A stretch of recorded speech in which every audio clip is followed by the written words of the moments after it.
नमस्कार दोस्तों, this is Neetu Gupta. Welcome to the Bhagavad Gita series in real life. ये हमारा 9th चैप्टर चल रहा है, जिसके अब तक हम 15 वर्सेस को समझ चुके हैं और आज हम 16 वर्स को अंडरस्टैंड करेंगे। तो अगर आप चैनल पर नए हैं तो चैनल को सब्सक्राइब कर लीजिए ताकि आप आगे की वीडियोज़ भी देख पाएँ। पसंद आए तो वीडियो को लाइक कर दीजिए, शेयर कर दीजिए।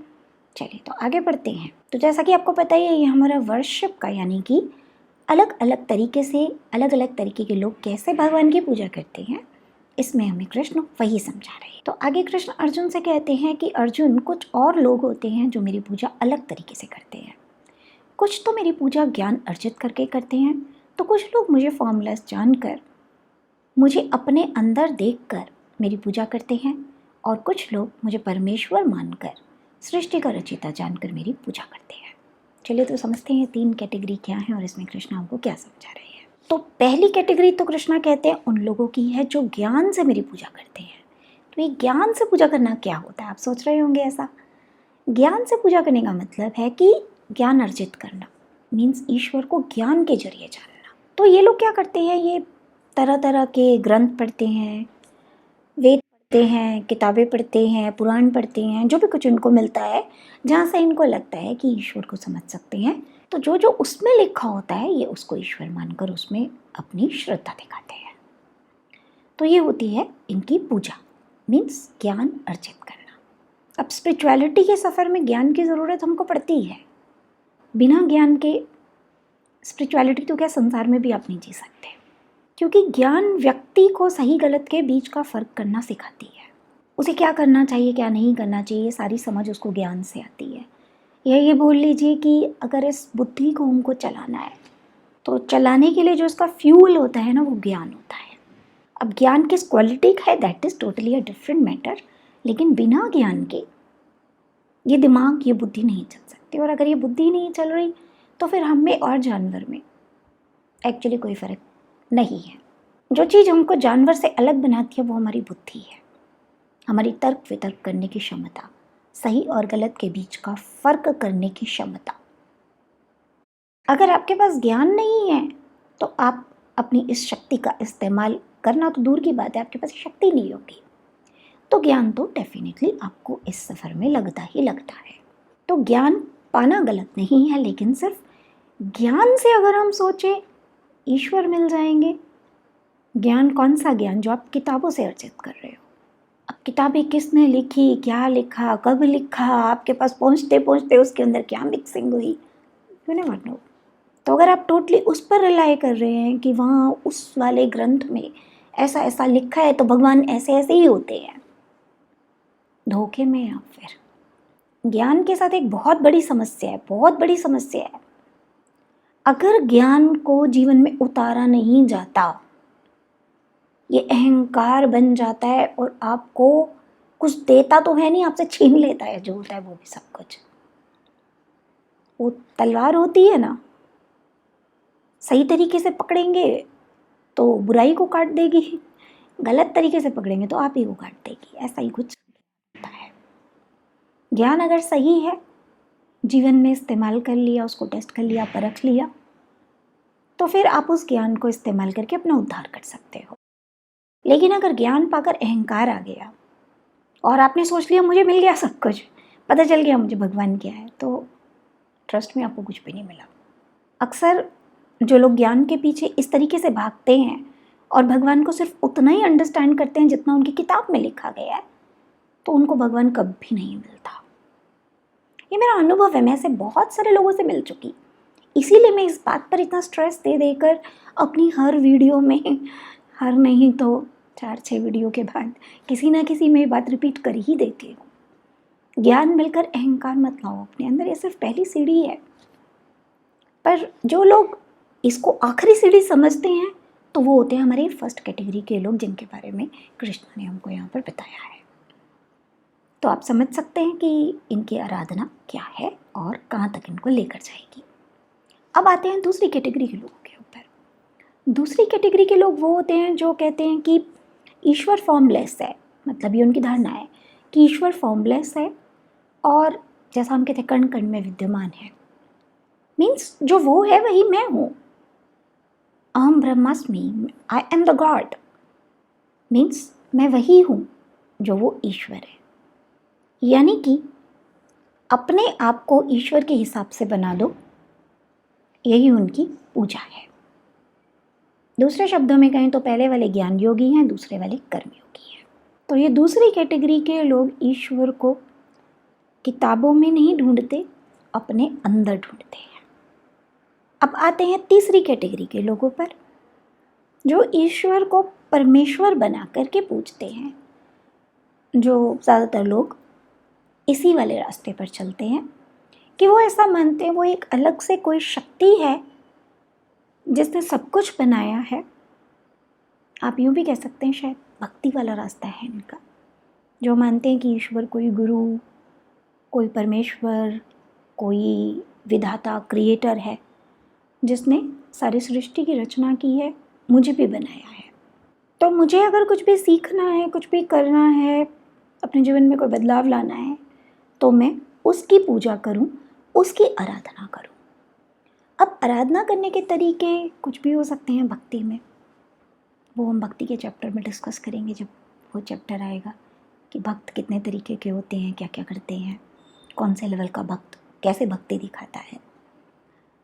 मोटा मोटा आप यहाँ समझ सकते हैं कि तीसरा जो कैटेगरी है वो भक्ति योग वाली कैटेगरी है।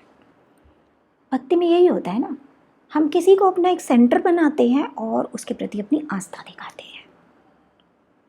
तो ये तीन तरीके के लोगों के बारे में कृष्ण ने हमको बताया है। हकीकत तो ये है कि इन तीनों को साथ चलाना पड़ता है। जितना बड़ा सच ये है कि आपको ज्ञान लेना होगा, उतना ही बड़ा सच ये है कि किताबों से आप भगवान को नहीं जान सकते। जितना बड़ा सच ये है कि आपको कर्म करना ही पड़ेगा ईश्वर को जानने के लिए, उतना ही बड़ा सच ये है कि बिना भक्ति और ज्ञान के आपका कर्म अधूरा है, वो पूरा नहीं हो पाएगा। जितना बड़ा सच ये है कि बिना भक्ति के आप ईश्वर से जुड़ ही नहीं सकते, ईश्वर के असली रूप को जान ही नहीं सकते क्या है, उतना ही बड़ा सच ये है कि भक्ति के साथ आपको ज्ञान भी लगेगा और कर्मों पर भी ध्यान देना पड़ेगा, क्योंकि गलत कर्म आपको ईश्वर तक पहुंचने नहीं देंगे और गलत ज्ञान आपको सही ईश्वर से ना मिलवा कर ईश्वर से दूर ले जाएगा। इसलिए सब तरीके अपने आप में ठीक हैं, किसी न किसी पॉइंट पर रिक्वायर्ड हैं सारे, लेकिन हम किसी एक को कंप्लीट नहीं कह सकते। मैंने आपको ये पॉइंट एक्चुअली इसलिए क्लियर किया है कि गीता पढ़ के ना बहुत से लोग ठीक तरीके से इसके मैसेज को समझते नहीं हैं। वो सोचते हैं मैं ठीक है ये 10 कैटेगरी बताई हैं, या तो मैं ये पकड़ लेता हूँ या ये पकड़ लेता हूँ, जो मुझे बेस्ट सूटेबल हो। मेरा काम है आपको मैं सही गाइडेंस दूँ, सही नॉलेज दूँ, ताकि आपका ज्ञान अधूरा ना रहे। देखिए जितनी मुझ में समझ है, जितना मैंने जाना है, मैं उसके हिसाब से अपना बेस्ट आपको दे देती हूँ। मेरी नॉलेज के हिसाब से, मेरे इस अनुभव के हिसाब से एक चीज़ से काम नहीं चलने वाला, तीनों लगेंगी आपको, और भी लगेंगी बहुत सारी, पर ये तीन तो लगेंगी ही लगेंगी आपको।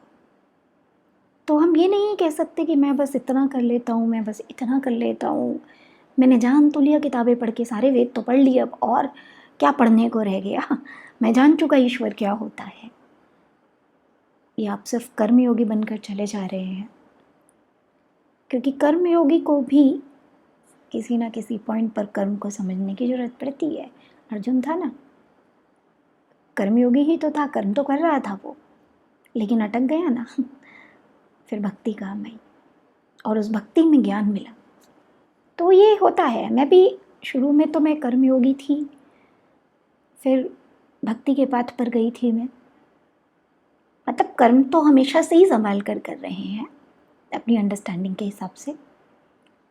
फिर भक्ति की, भक्ति में जब मैं उससे जुड़ गई ना, तो फिर उसने मुझे भी इसी तरीके से पहले ज्ञान दिया कि अंधकार हटाओ पहले अपने ऊपर से तुम सारा, ये जो तुम इधर उधर की बातें सुन सुन कर इनके बीच में फंस जाते हो। कोई भी तुम्हें कुछ भी बोल देता है, किसी भी तरह से मेरा इंट्रोडक्शन दे देता है और तुम मान लेते हो। तो ये सब फ़र्क करना सिखाया बारीकी से कृष्णा ने मुझे भी। तभी तो मैं धीरे धीरे समझ पाई कि हाँ क्या सही है क्या गलत है, कहाँ असली भगवान है, कहाँ नकली वाला भगवान है। देखिए जो है सो है इस संसार में। मैं तो बहुत धोखे खाकर, ठोकरे खाकर यहाँ पहुँची हूँ। सभी ऐसे ही चलते हैं वैसे, इट्स नॉट जस्ट मी। तो वहीं से एक्चुअली आपको समझ भी आता है कि ईश्वर क्या होता है। तो इस भ्रम में मत रहिए कि ये 6 कैटेगरियों को एक पिक कर लेता हूँ जो मेरे लिए बेस्ट सूटेबल है। नहीं, अपने इस पूरे सफ़र में मैं सिर्फ इस जीवन काल की बात कर रही हूँ। ये सारा जो मैंने अनुभव किया है, मैंने वो वाली स्टेजेस से भी मैं गुजरी हूँ जब लड्डू गोपाल को अपने मंदिर में लाकर पूरा उनका स्नान कराया जा रहा है, भोग लगाया जा रहा है, सेवा की जा रही है, बेसिकली उनकी मंदिर सजाया जा रहा है, सब किया जा रहा है, तीर्थों पर जाया जा रहा है, व्रत करना, मंत्रों का जाप, सब किया है ये मैंने। मैं उस स्टेज से भी गुजरी जहाँ पर मैंने ज्ञान अर्जित किया, मैं उस स्टेज से भी गुजरी जहाँ मैंने भक्ति की, मैं उस स्टेज से भी गुजरी जहाँ मैंने पूर्ण समर्पण दिया, सब कुछ किया। तो पूरा सफ़र करके मैं यहाँ तक आई हूँ, और ये सब करने के बाद ही मैं आपको पूरा निचोड़ बता रही हूँ मेरे सफ़र का। कि ये मत सोचिए कि कोई एक लेकर मैं संतुष्ट हो जाऊँ कि मैं तो भगवान की नियम से सुबह शाम पूजा करता हूँ, आराधना करता हूँ, अब मेरा उद्धार तो भगवान कर देंगे, जैसा आप सुनते आए हैं। ऐसा नहीं हो पाएगा। जो कर्म संसार में आपने बनाए हैं वो संसार से आपको ख़त्म करने पड़ेंगे अपने। मिलन तभी होगा आपका, भगवान के और आपके बीच कोई बाधा ही नहीं है। ये कर्म ही तो हैं जो बाधा बने हुए हैं बीच में। इन कर्मों को ख़त्म करने के लिए आपको ज्ञान चाहिए, इन्हीं के लिए आपको भक्ति चाहिए। तो ये कृष्णा ने आज आपको अलग अलग तरीके की पूजा अर्चना बताई, और उसके बाद क्या करना है वो मुझसे बुलवा दिया।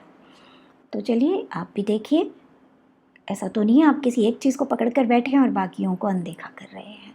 अगर ऐसा है तो बाकी चीज़ों का भी अपने अंदर समावेश कीजिए, अपनी भक्ति को, अपनी आराधना को पूरा कीजिए। चलिए आज के लिए इतना ही। कमेंट करके ज़रूर बताइए कैसा आपको लगा, या आपके कोई सवाल हैं अगर इससे रिलेटेड तो आप मुझसे पूछ सकते हैं। नेक्स्ट टाइम आगे के वर्सेस करेंगे, तब तक के लिए जय श्री कृष्ण।